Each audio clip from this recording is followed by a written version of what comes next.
quick show of hands. Who here became an artist or a potter or a craftsperson so you could spend more time marketing?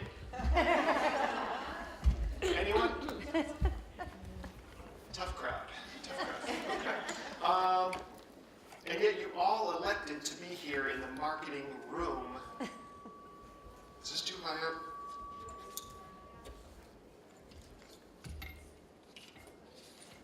We'll try that. You all elected to be here today. And so what can I make of that? Maybe you decided that you actually want to do less marketing, spend less time marketing, but get more results out of that. Does that sound right? Yes. That sounds about okay. All right. I can work with that. That's okay. In fact, I think I actually have the exact right solution for you guys. You're not going to see this coming. I'm going to have to rethink everything, but email marketing. Why is nobody surprised? That title slide. Okay. I know what you're thinking. You're thinking, Rich, I don't know about this email marketing. I've heard a lot of negative stuff about email marketing over the years. People don't like to get emails. Their inboxes are already full. Only 1 out of 5 emails even gets opened, marketing business emails, and only 1 out of 20 even gets a click. Not only that, I have heard that email marketing is for old people. I've seen those headlines too. Digital generation dismisses email as for old people. Teens, email is for old people. Now, admittedly, for teenagers, anybody 25 or older is old people, but email is dying among mobile's youngest users, and it's official email is for old people, which is a very unfortunate picture of a sweet grandma not being able to read her emails. We've seen these, right? And then what's the other thing that you hear all the time? Email is dead. This is another one. 3 reasons why email is dead. Why email is dead to me, really personalizing it there. It's 2018 and email is already dead. Email is dead, what's next? And then there's a quote from Mark Zuckerberg. Email is dead again. And finally, email is dead, the case for enterprise-wide social. So email is dead and social media is going to replace it. That's what they're saying. And yet it begs a question. If email is dead and social media is replacing it, then how come 2/3 of the emails I receive on a daily basis are from social media channels? So-and-so just followed you on Twitter. Twitter emails me. Facebook emails me to tell me that something I posted has gotten a like, a comment, a share. Or that I've commented on something and somebody else has commented on my comment. They tell me that too. Or I commented on something and somebody else I may know has also commented on the same thing. LinkedIn tells me every single day, look, 300 people looked at your profile today. Or we've noticed you've gotten a lot of invitations lately. Here are some of the most interesting ones. Come back to our website and check it out. Or somebody just sent you a message on our cool LinkedIn Messenger app. Come see it. It's so awesome. If it's so awesome, why do you have to send me an email every time somebody sends me a message on it? The bottom line is, these social media companies would almost not exist if it wasn't for email. Constantly reminding us to go back to their websites. In fact, when you think about it, digital marketing is all about getting us to go somewhere.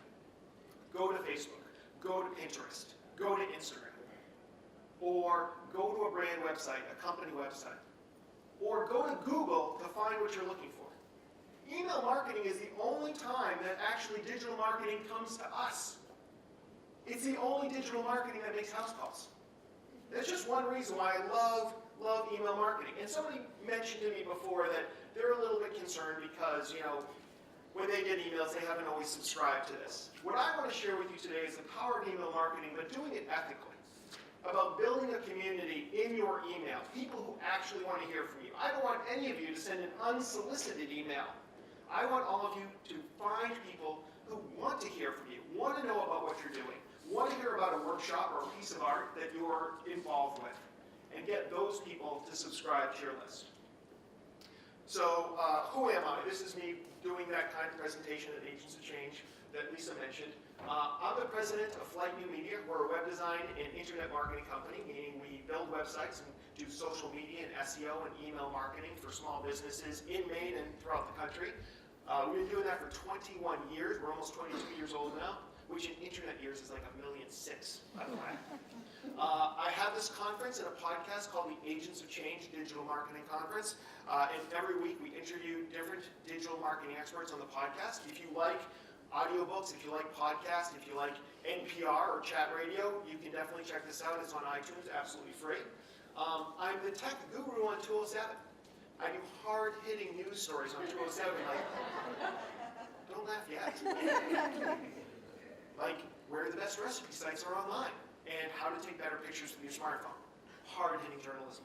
And then last year I wrote a book called The Lead Machine, The Small Business Guide to Digital Marketing. And by the way, for anybody who wants it, I'll make these slides available. I was literally working on them on the way up here. So that's who I am. And at Flight, we have this model that we have been perfecting over the past 20 plus years about how anybody can market their business or nonprofit. Whether you're a solopreneur, whether you're a big business, it doesn't matter. And it's called the BEAR Essentials of Digital Marketing. And like all good marketing things, BEAR is an acronym. So it stands for, or the B is for build. Building a website that turns visitors into customers. How do you attract people to that website? So A is for attract, and generally it's through search engine optimization, social media, and digital ads. Retain. How do you stay in front of people after they've left your website? And that's what we're going to be talking about today, because it's about email marketing and a little bit of retargeting as well. And then E is for evaluate, or basically, how do we measure these things? How do we know it's working so we can spend less time marketing and more time getting results out of it? All right, so why email? Why do I think this is so important? I've shared some of those ideas with you, but I want to share a few more just to try and put this idea in your head. Email is stable. Email is stable. What do I mean by that? How many of you have been doing some sort, have had a Facebook page for 5 years or more? All right. So a lot of you have, and probably you remember 5 years or so ago when you would post something to your Facebook page, 80 to 90% of the people who liked your page would see it. These days, that's 1 to 3%. You post something and 1 to 3% of the people who have already said they want to hear from you are the only people who are going to see it. Google also changes its algorithm all the time. I don't know if you're a nerd like me when it comes to search engines, but like they have these hummingbird updates and these panda updates and these penguin updates and these updates almost every single day, changing the way that websites are ranked, and you have to stay on top of that.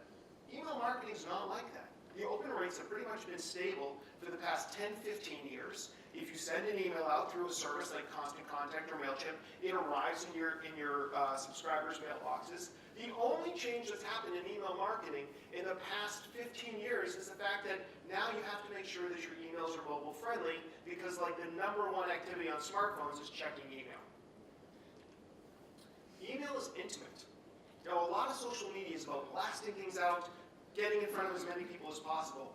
Email is intimate in the way that, yes, I can send out a bulk email to people who have already said they want to hear from me, but once they reply to me, then I can have that one-on-one conversation. And this happens all the time. I send out an email, I have some incentive for somebody to reach out to me, to talk to me personally, and that starts a conversation, and very often that starts some sort of business interaction. Email is mobile. And when I say that, I'm not talking about the fact that it needs to be mobile friendly, which it absolutely does these days. But I mean that if you're using MailChimp and you suddenly get to that magic 2,000 number where they start charging you for it, you can switch over to Constant Contact. If you outgrow Constant Contact, you can switch over to Infusionsoft or Salesforce or any one of the other email marketing campaigns out there. You own that list. You built that list. It's yours. You can take it wherever you go. You get sick and tired of Facebook, you can't move those people over to LinkedIn. You just have to leave them behind. Social media is not mobile in that way. So there's a certain amount of ownership, caretaking that needs to happen when it comes to mobile. I was looking for images, and this is kind of like a joke because it's both mobile stuff as well as a mobile. Yeah, never try and explain a joke. What was that line? Explaining a joke is like dissecting a frog. It can be done, but the frog tends to die in the process. Yeah. All right. Email is also unavoidable. So today, we're here, and during this presentation, you may be missing hundreds of tweets, dozens of Facebook posts, LinkedIn posts, Instagram photos, all these sorts of things you're never going to see again. However, every email that enters your inbox is still going to be there waiting for you at the end of the day. You can't get away from it. In fact, this was an interesting stat that I saw. So this is the reach on the left-hand side. Facebook, like I said, according to this study, 2% reach when you post something to your Facebook business page. Email has nearly a 90% reach. Now that doesn't mean 90% of the people who subscribe are going to read your email, but at least they're going to see it in your inbox and you are suddenly top of mind. They're never going to see you in their news feeds, or at least 98% of them won't. And email is for selling. Now I know a lot of you may feel the same way about sales as you do about marketing, but let's be honest, you're all entrepreneurs. You're all creating something for a marketplace. And that needs to be sold, whether you like to think about it or not. And the bottom line is, if you want to keep doing what you're doing and have a house and food and everything else that we like as human beings, is you've got to do some sort of sales. And email is a great place for you to do sales. And I've seen this across the board, that most people sell more in email than through any other platform. I know for our conference, like we do Facebook ads and we do Google ads and we post things all over the place and do a lot of social media, but the number one driver of ticket sales is through email. That's how we sell. And for any of you who are putting on workshops or anything like that, that is the number one way that you are going to fill your workshops, is through email marketing. So, email marketing. Your customer, that was a little bit too fast. Let's try that again. I don't know if it happens on its own. No, all right. Click it quickly. All right. Your customer's inbox is the most valuable property on the internet, and you should treat it as such, because it can be invasive. And we've all gotten too many emails, and we've all received emails from companies we didn't want to hear from, or too often, or anything like that. So you really do want to treat these people with respect. You should treat them like your friends, like they're part of your community, because that's actually what they are. They have asked to hear from you, and you should treat that as a very important connection. But this is the most valuable piece of real estate, because when they're in your inbox, when you're in their inbox, there are very few distractions for them. So it's a very awesome place to be. Unlike on Facebook, where there's a cat video above you and there's a message from their aunt below them, like there's just not that kind of distractions in the inbox. So the next thing we need to do, if you're on board with all this, is that we need to talk about how do we build our list. How do we get more people to actually get on this list? It's not always about raw numbers. You can be very successful with a small list, but the bottom line is you're always going to be able to make more of an impact on this world with a larger list than a smaller list, as long as you just keep focusing on who should be on my list. So there's a number of tactics that you can use to get more people to opt into your email newsletter. The first thing you're going to need is a website. And I was surprised as I did some research into I got the list of people who were going to be in this room, and I looked at a lot of you guys online, not in a creepy or stalkish sort of way. I just wanted to know more about the people here in the room. And a number of you I could not find websites for. I'm not saying you don't have websites, but I don't think you do. Google doesn't seem to think you do. And I would say that I would argue that the most important thing is that you have someplace, a piece of property on the internet that you own. I think that's really important for everybody in this room to really consider that. And there are inexpensive places. There's places a lot cheaper than what I would build for you. You can set yourself up on Wix or Squarespace, and I'll just side thing, I'm just going to give you a tip. Wherever you build this, make sure that you own your own domain. Because you will hopefully grow your business at some point, and then you're going to want to move to a better platform, maybe Flight, but who knows, better platform, and you're going to want to take all that trust you've built up with you, along with you. And you can't do that if you're at like myartistry.wix.com or myartistry.wordpress.com. You have to own your own domain name. Side note. Okay, so the first thing you need to do is you need to have a website, because the website is going to be the number one place that you collect email addresses. The second thing you're going to want is an email service provider. I've used Constant Contact for years. I'd probably say for most of you, MailChimp is an excellent choice, because the first 2,000 subscribers you don't have to pay for. So you can continue to send out emails for free until you get to 2,000. And free is a pretty tough price to beat. Excuse me. next thing you want to do is, if you want to get to the next level, is you use something called the Conversion Optimizer. Over the years, I've discovered that services like MailChimp are great at managing your emails, helping you send out your emails, keeping you in compliance, but they're not so great at actually figuring out how to get more people to sign up for your list. So I use a tool called Lead Pages, but there's other ones called like Opt-in Monster and things like that. And basically what they do is they give you new ways to get people to opt in and measure so you can do A/B split testing. If you've never heard of A/B split testing, basically it's about taking one thing, one offer, and changing one thing about it. So you can do an A/B split test, you can see which one's better. So you might say, sign up for my newsletter to get a free download, or you might say, sign up for my email newsletter to get alerts. And you can basically run both of those, they'll randomly appear, and then something like Lead Pages will tell you which is better. So then you can stop doing the one that doesn't work and continue focusing on the one that does work. So that's a little bit advanced. You don't have to start with that, but if you want to get to the next level, that's probably something you want to invest in. And then the last thing you want to do is just focus on your metrics. If you've got if you've got a website, you should have Google Analytics installed. It's absolutely free. It's a great tool. You get a lot of information on it. And then your email service provider also will have its own metrics too. And you can just get a better idea of what kind of things are working for you and what's not. So your website. Let's talk a little bit about what makes for an effective, well, not what makes for an effective website, but getting people to sign up for your email newsletter. So you've all seen things like this, get on my newsletter, right? And this is effective, but how many people, show of hands, want to be on another email newsletter? Same group, okay. No, we don't. We don't want to get any more email if we don't have to. So we're going to talk a little bit in a few minutes about incentivizing people, but think about why people might want to get on your list. But here's one other thing, and again, I apologize because in the way that you guys love to create, I love marketing nerd stuff, and so like, this is what happened. I signed up for this email newsletter, nothing changed on the page except this changed. So I was still on the same page. In a perfect world, you would take that person who signs up for that email newsletter and you would send them to another page. And then in Google Analytics, you would be able to measure the percentage of people who are signing up for your email newsletter. Very simple step, very easy to do, and you get a lot better reports. So you know how people are using your website. You don't have to be a marketing nerd like me, but you might just be curious. Why are people signing up for my website? What pages are they signing up? How are they doing this? Those kind of things are just neat. I love psychology, and a lot of marketing is just understanding people.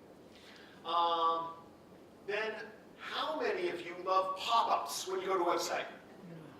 Yeah. Here's the thing about pop-ups. They're super effective, right?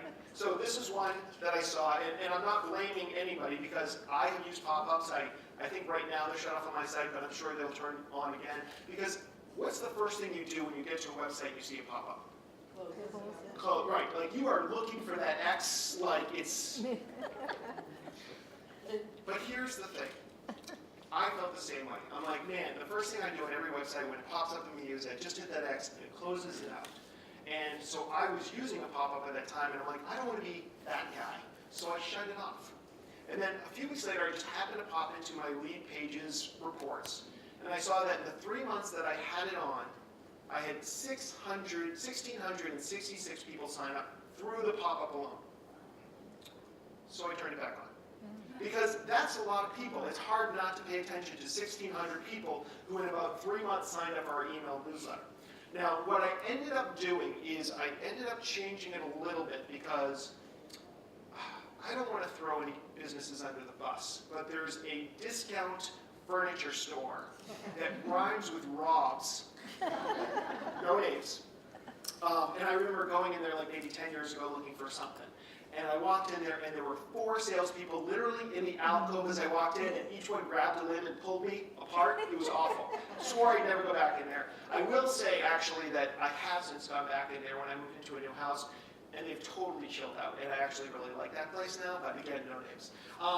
That's how I feel sometimes when that pop-up comes too quickly. So if you want to get the benefit of the pop-up, but maybe you just want people to hang out first for a little bit, you can set up pop-ups to appear on the second page or after 15 or 30 seconds because you want to build up a little trust. When you send that pop-up too fast, I think the problem becomes, and I've made this mistake, so I'm not calling out anybody specifically. I think that this is a great marketing tactic, and I strongly recommend you think about using it, is that you you maybe give them a little bit of a pause so they get to know you, you build up a little trust. That, I think, is the difference. Because when I walk into Rob's Discount Furniture now, I do want help at some point. I just want to look around for a few minutes myself, be like, yes, I need a new queen-size mattress. Who's here to help me?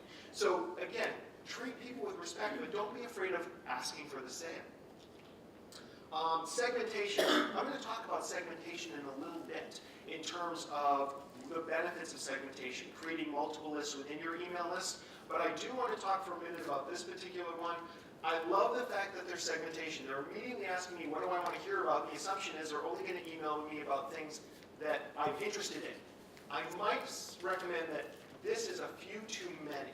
And here's the thing. Have you guys ever heard of the JAM study? This is a research piece. I love this kind of stuff. So they go into this high-end grocer, right?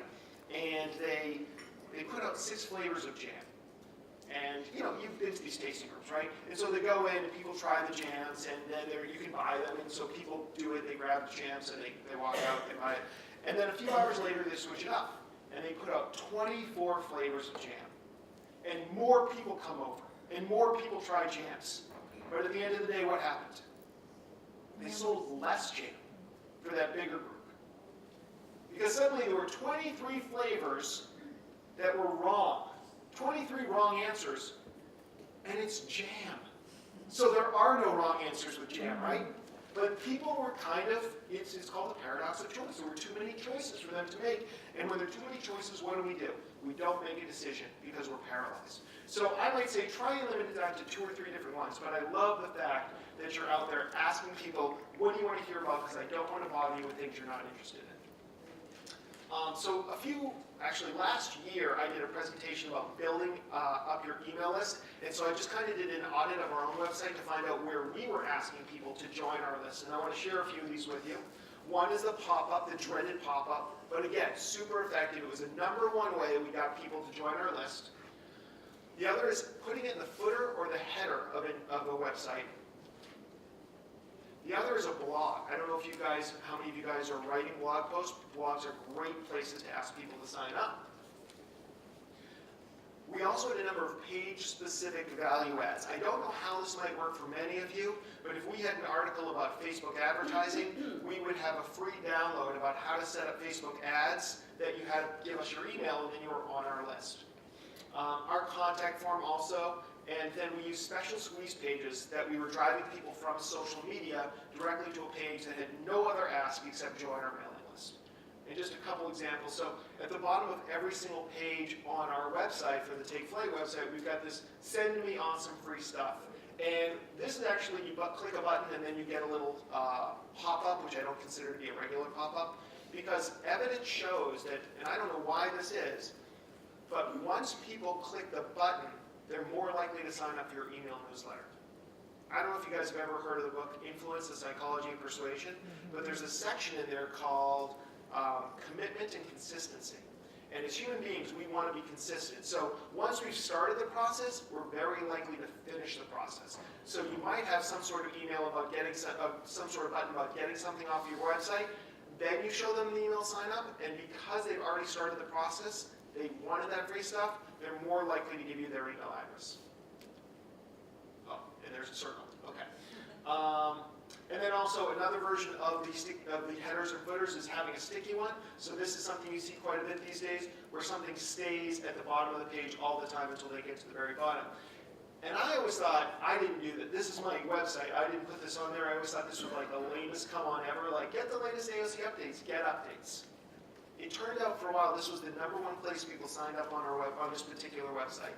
And I think it's because they didn't want the pop-up. They wanted information, but after a while, then they were like, hey, I do want to get more information from this company. So I consider putting one of these sticky footers at the bottom of your website. And this is something, if you're not sure how to do, hopefully your web developer would be able to do for you. And a circle. Okay.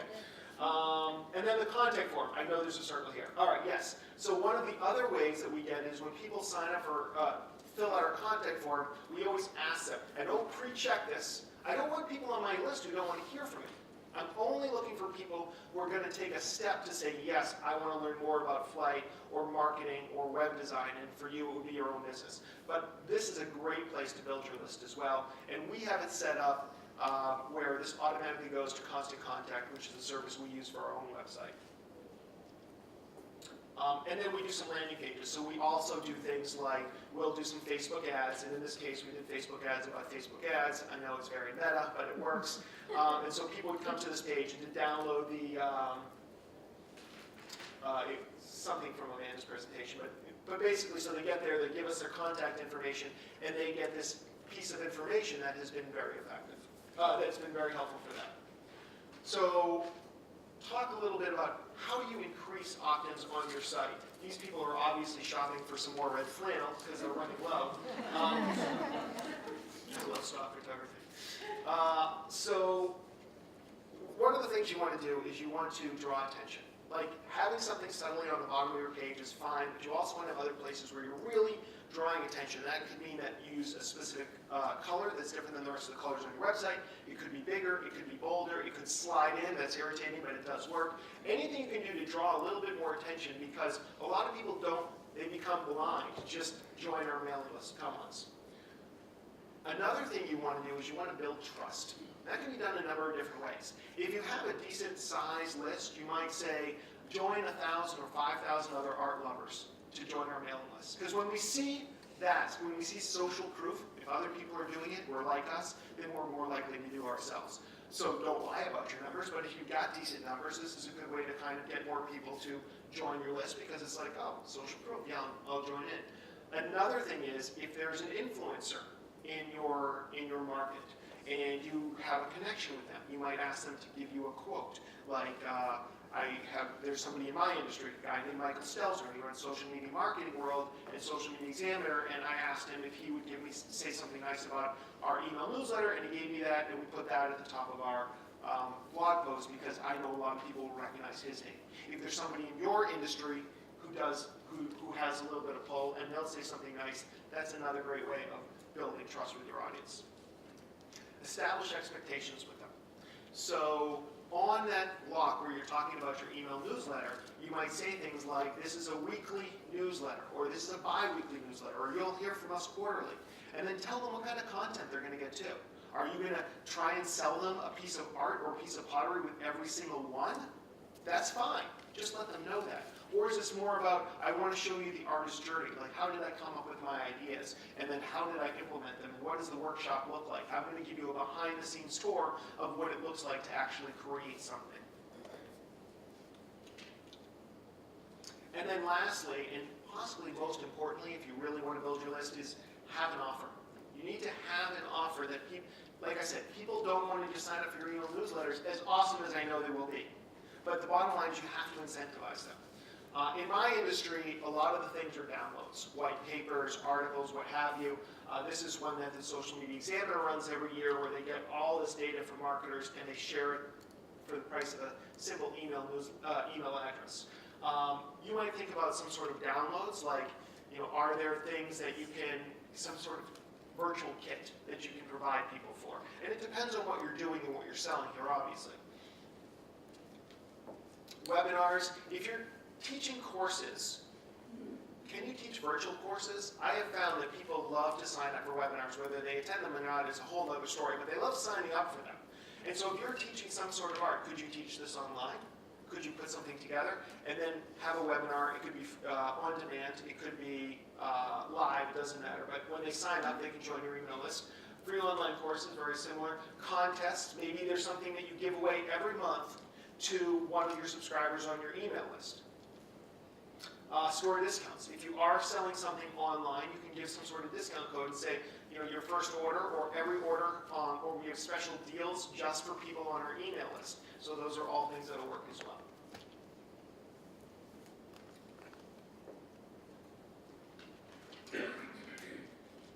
Okay. Hopefully that was a one-time thing. All right, so one of the most important emails you're going to send is what's called the welcome email. It's the first email that goes out. I think we might need the batteries for this. 1 second.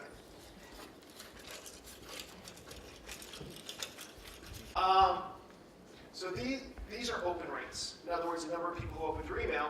And the regular email rate is about 22% in terms of the regular emails you send out. But your welcome email has about 82% open rate. That's pretty powerful. And it makes sense, right? They literally just signed up for your email newsletter. They just signed up for whatever that incentive or offer you have is. Of course they're going to do it. So this has to be the best email you can possibly send out. But unfortunately, that's not what happens for most of us. Instead, we get an email welcome message that reads something like, your subscription to our list has been confirmed. For your records, here is a copy of the information you submitted to us, in case you forgot your name and email address. That could come from the laundromat down the street, right? You are the most creative people here. You are amazing, creative people. So why not make your email welcome message as creative as it can be? Constant Contact, MailChimp, iContact, whatever it is, they're made up of a bunch of programmers. And not to say anything negative about programmers, I love programmers, but they're not necessarily people to people. So you can do better than this. You don't need to just reiterate what that person sent you. Tell them what to expect. Bring them into your community. I really think you need to think about this as a community that you're building, about people who love the same thing and share the same interests as you. So I want to talk for a moment about some ESP benefits. I'm not talking about extrasensory perception. I'm talking about email service providers like MailChimp, like Constant Contact. You're definitely not going to want to send out these emails from your personal email address. That's not how we do it. We haven't done it that way for years, and definitely you don't want to make that mistake. You want to use the service even if you're paying for it. It's a very good investment. And like I said, MailChimp is free for the first 2,000 subscribers, so it's a really great way of getting into this. One of the nice things about these ESPs is they allow you to schedule emails. So we all have seasons where we're just too busy or we're head down working on whatever we're working on. We don't want to be bothered with marketing. But you can create these marketing messages and have them go out on specific days at specific times, months in advance. Another thing is personalization. What is that Shakespeare line? There's no sweeter sound than the sound of your own name. Something like that, right? People love to see their own name. And when you send them an email, they don't want to see, dear valued customer. They want you to use their own name, which is another reason why you should be collecting their first names at least when you're asking them to sign up for something. But personalization, you can do personalization through this. Sometimes even more than a name, depending on how much information you have on them. It also allows for segmentation, which we'll get to. In other words, we can split up our list into different interest groups. We can also have triggered emails, which I'll talk about in a little bit, but emails that come out automatically based on certain actions that people might take. And reporting as well. So you can go and you can see all these metrics that people are using. And another thing that's not on this list is they'll keep you in compliance. They won't let you break the rules accidentally when it comes to email marketing.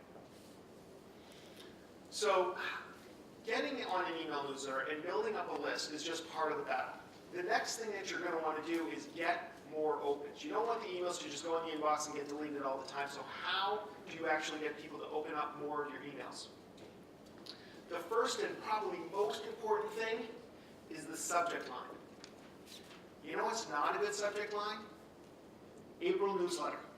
That's a terrible, nobody wants to read an April newsletter. Instead, you should either tell them what they're going to get or be mysterious about things so they feel compelled to open it. It's called an information gap. So my best open rate ever, my usual one is between 18 and 22%. My best rate ever was something in the 70s, I believe, and the subject line was Tuesday with a question mark at the end. Like, who's not going to want to open that? Like, what's going on Tuesday? In fact, I heard from a number of very angry friends of mine thought they had a meeting with me, and so they opened up an email, and all it was is, I didn't want you to forget that Tuesday is the last day of early bird discounts for Agents of Change conference. So that got some of our best open rates ever. I'm not saying you need to be that sneaky necessarily, but the bottom line is you can do that sort of stuff. And with A/B split testing, you can find out, do people want to get discounts, or do they want to hear, about some sort of free shipping or whatever it may be that you want to be offering. The next most important thing is who it's from. Now, a lot of people say it should be from people. People are more likely to open up emails from people rather than businesses. I think that's true if they know the person. But if they know Green Hut Galleries and you're Fred from Greenhouse Gallery, but they don't know Fred, then they're not going to necessarily open that email. So I think you need to decide, do people connect with you? Do they know you, or do they know your brand? And whichever one wins out is the one that you should be sending from. I found this to be surprising.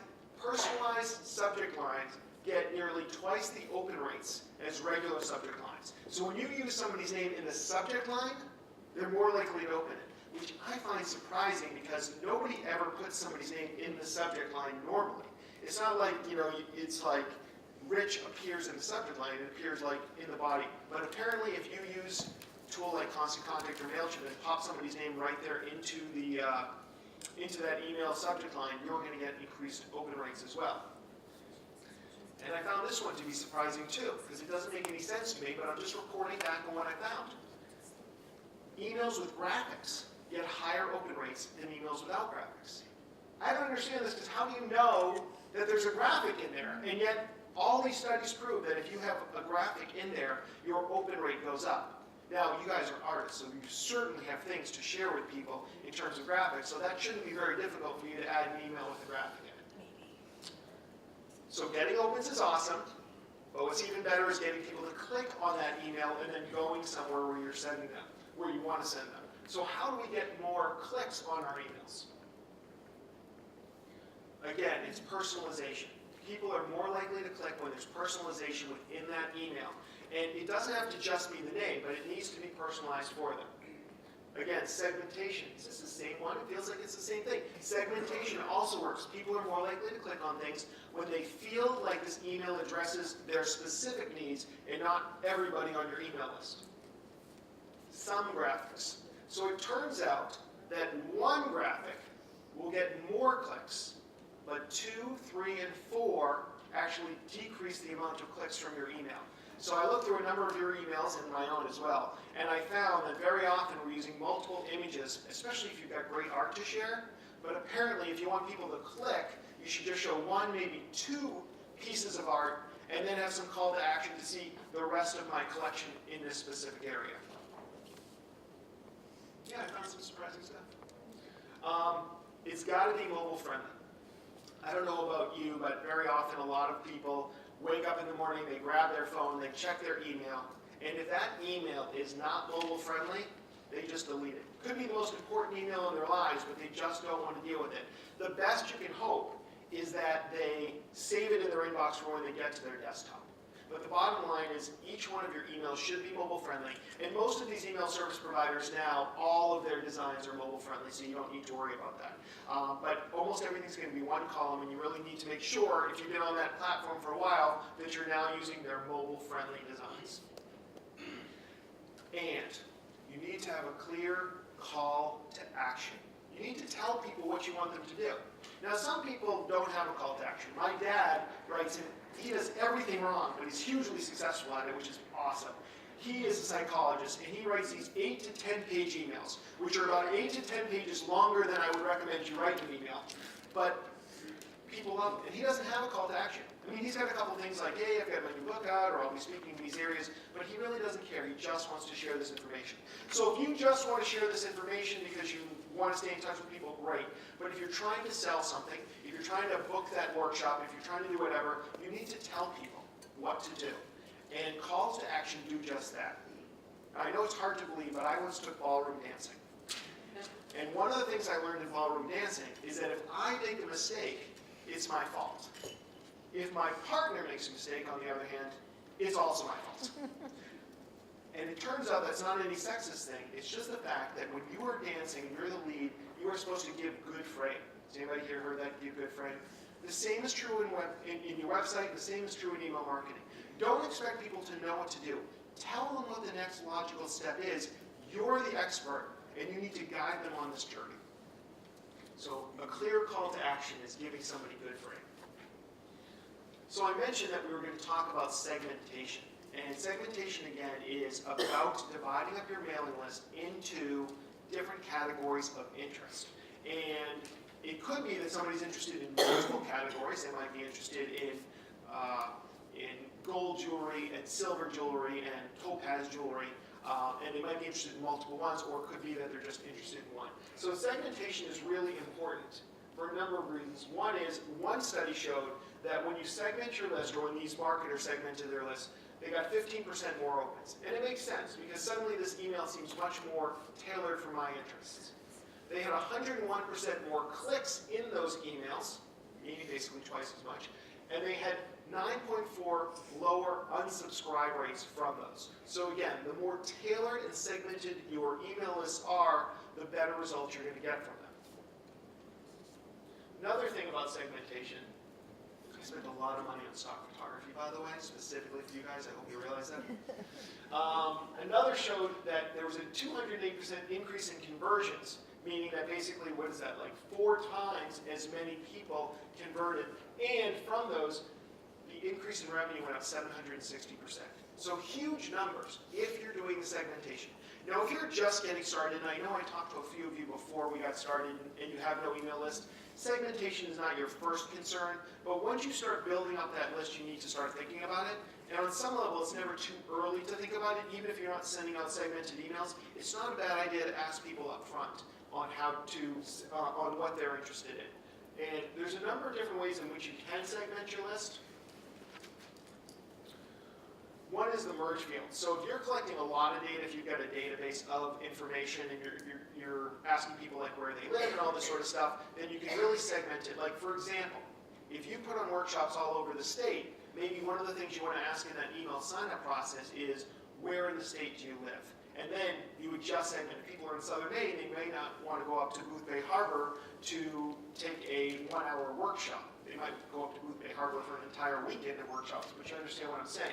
So that may be one. Then, when they signed up for your email might be another one. So you might have special email discounts or messages for people who signed up just in the last 3 months of joining your list as well, or maybe people who joined years ago and you want to make sure that they're seeing the newest information.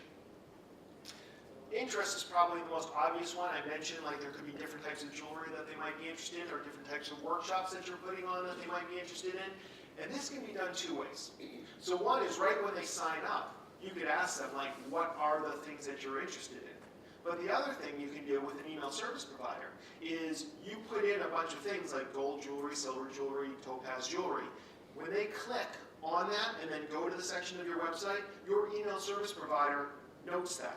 And so then anybody who went to the gold jewelry section, you can then send them more information about gold jewelry without actually bothering anybody else on your list. So that's another way after they sign up that you can segment your lists.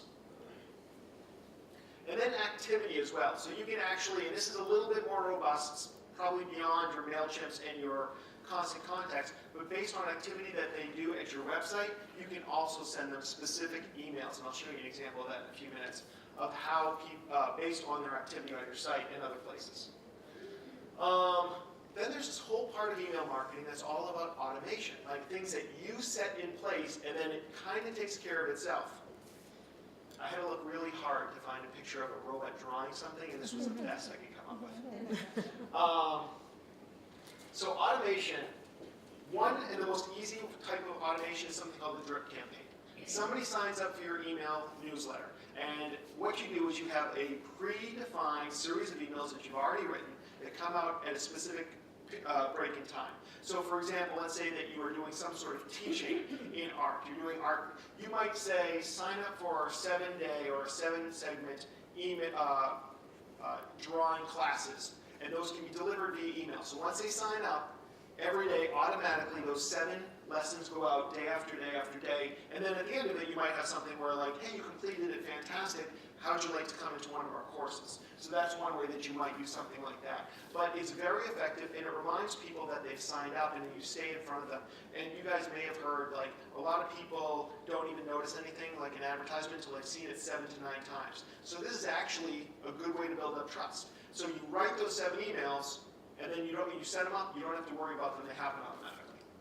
And that's the most popular, well-known kind of automation. But you can also have a triggered email, so when they take specific actions or inactions, like maybe after they buy something, an email automatically goes out. Or if they used to buy something, but they haven't bought anything from you in 6 months or a year, some of the more robust email marketing systems can send out a special offer like, hey, we noticed you haven't been here in a while. Here's a reward to get you to come back and start shopping with us again. And then, if you're doing a lot of e-commerce on your site, there's new software out there for cart abandonment. So we've all done this, right? We've gone online, we've done some shopping, we put things in there, and for whatever reason, we don't check out. Maybe it's because we wanted to see what some of the competitors had. Maybe we saw that ridiculously high shipping rate or whatever it might be, and we abandon our carts.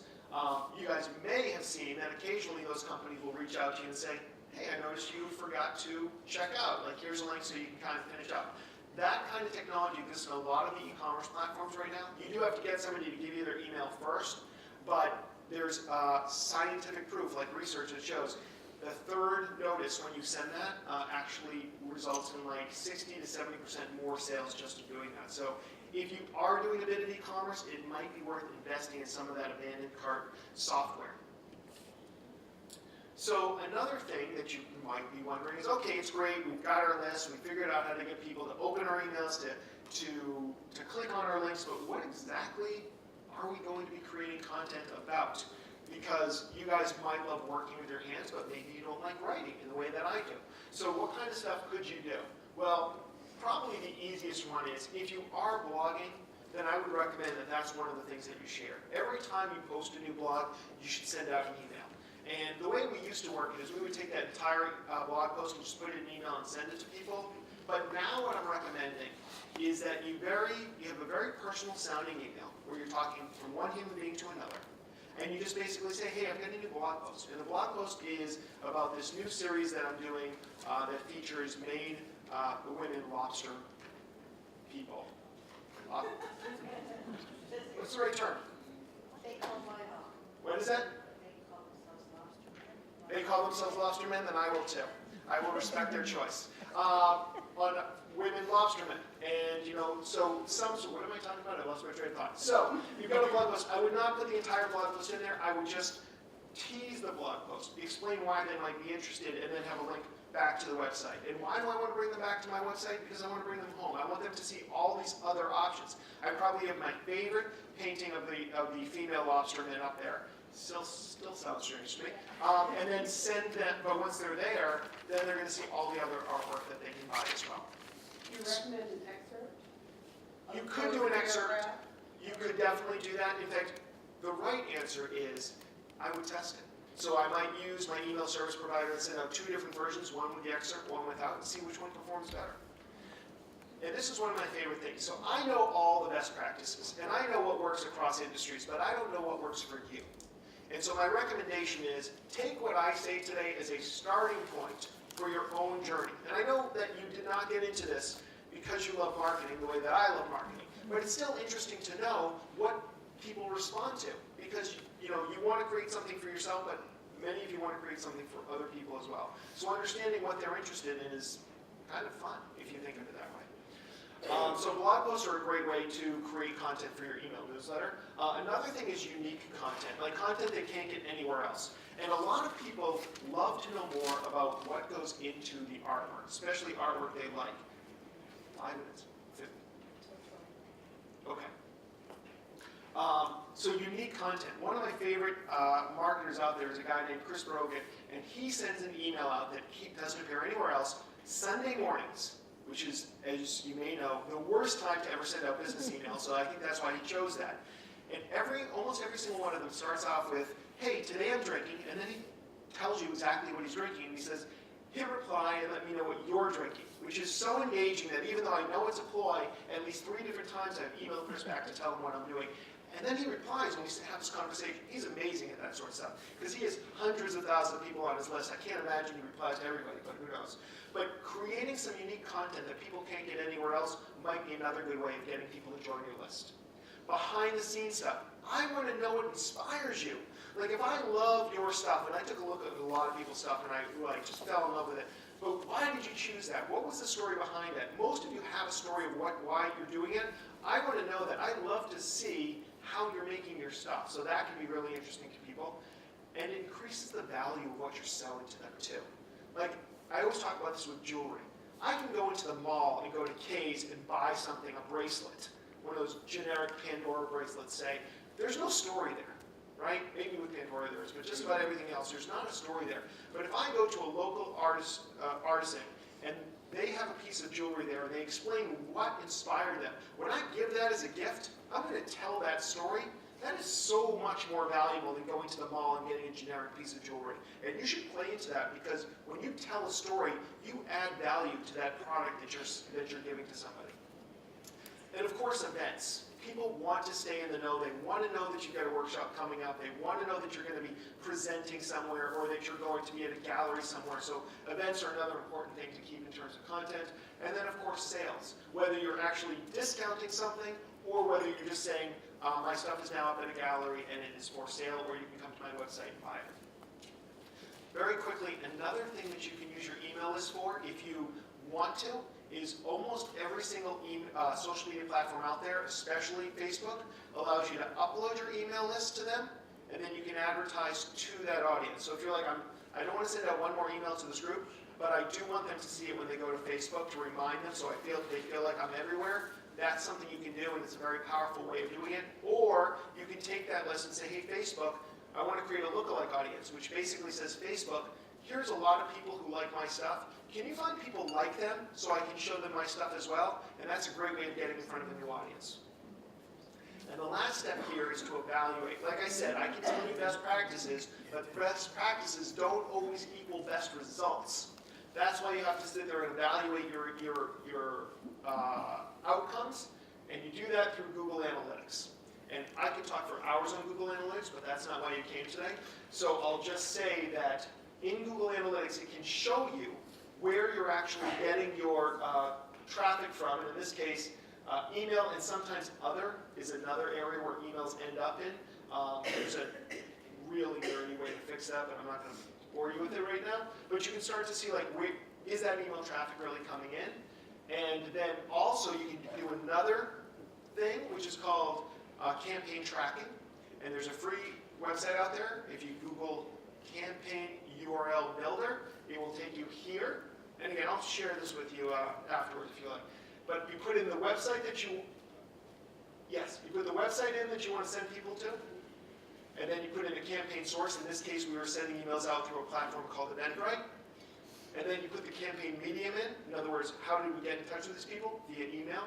And then you can give it a name. I called it Early Bird because this was our Early Bird discount. And then it gives me this really ugly looking URL. And you've probably seen URLs like this when you clicked on your own an email in your own inbox.